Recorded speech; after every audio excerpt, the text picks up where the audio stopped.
We got to go right to the phones. Let's go to Lillian Fox. She is definitely on the TUSD blacklist. Lillian, what's up? Well, when I retired, I didn't plan to ever work again. That's why I can talk about TUSD. But what I was going to say, you understated the number of teacher vacancies TUSD has. I try to count them every weekend because one of the reasons that I retired a little earlier than I had planned to was so I could complain about a principal who didn't advertise his vacancies, who intentionally hired subs. So I've been concerned for about 5 years about the number of unfilled teacher positions TUSD has. So when I counted on Monday, there were 174 teacher vacancies.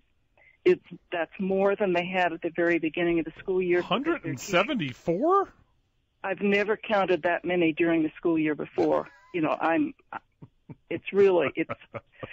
it was just 100, that would be horrible. But to have 174 is just unbelievable. And those positions will very few of those will ever be filled this year because teachers are real simple people. When they get a job offer, they take it. They don't wait around until after the school year starts to start looking for jobs. So the only way any of those positions will be filled is by people who move to Tucson during the school year who are certified teachers, or if somebody who is a certified teacher but chose to leave the profession has a change in their life circumstances and comes back.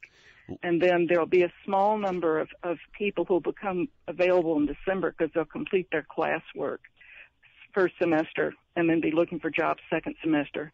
But then there'll also be quite a number of teachers who will resign or retire because you lose your pay for your sick leave if you leave at any time other than the end of the semester. So the current vacancies are probably about what TUSD will have at least that many vacancies at the end of the year. Lillian, let me ask you this. You're a former TUSD teacher. Right. Not saying that you're willing, but almost for just a show, I would love to see you reapply to see if they hire you or not with 174 vacancies, because I know you're qualified and you're a damn good teacher, but would they hire you because of the fact of your outspokenness and you used to work there?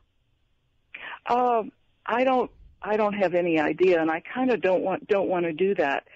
But the other thing I was going to say, TUSD has been losing over 400 teachers a year, and you cannot hope in Tucson to fill that many positions every year. That's why they have such a huge number of vacancies. And nearly all of their teacher separations or resignations, these are not people retiring. Wow. The only way, they've got to do two things. Right now, the only way you can possibly get any reasonable number of teachers is to make it attractive for retired teachers to come back in the classroom. And teaching is a tremendous amount of work. People have no idea how much work it is, and there's also a certain amount of stress involved. Sure. And so right now what TUSD does, they'll hire retired teachers back if they haven't blacklisted you, I guess, but they only pay you 70% of what they pay other teachers. And Sanchez told the board this summer that he was going to give teachers who came back to work for TUSD benefits. And they're reneging on that. They're docking retired teachers who come back in addition to paying them less than other teachers for doing the same work.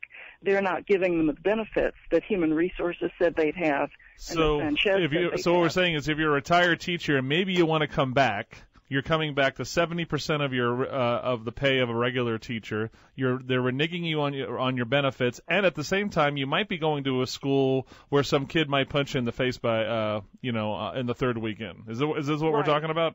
Yeah, and what they've got to do is give the retired teachers full pay. So what if they're drawing retirement? You got to get them back in the classroom, and you're in the ditch with that many vacancies. And then the other thing they've got to do, if they want teachers to quit resigning from the district in massive numbers, they've got to do something about the discipline. New teachers, teachers who in their first 3 to 5 years, they can't deal with ferocious discipline problems in their classrooms. You've got to enforce discipline. And the TUSD does surveys of the teachers every year. Secrets is an example. Last year, this is after the district took it over. Last year, 90% of the teachers complained about classroom behavior and about bullying. The 2 years prior to that, 80% of the teachers were complaining about those things. They do teacher surveys. They know the things that teachers are unhappy about. they've got to fix those problems. Teachers are not going to hang around and stay in a school district where working conditions are miserable. Furthermore, there's some principals that historically always have high teacher losses because it's miserable to work in their schools. TUSD has some schools where all the teachers are happy, particularly elementary schools. There's some elementary schools where there's not a single teacher with a single complaint on those surveys. So TUSD does still have some schools that are in good shape. But if they would look at the teacher surveys, they could tell which schools are a problem. And Sechrist demonstrates having the district help you is no good. Well, again, HC is masterful at putting everything under a rug. Hey, Lillian, I got to get going. I got to get to one more call. So thank you for the call. Thanks for being out there. Thanks for all the research. Appreciate it. I was curious to see how many teachers are in TUSD with 400 being turned over annually. That seems like an excessive number. But having almost 200 vacancies is horrific. They just can't find that are up to HT's high standards. That's what I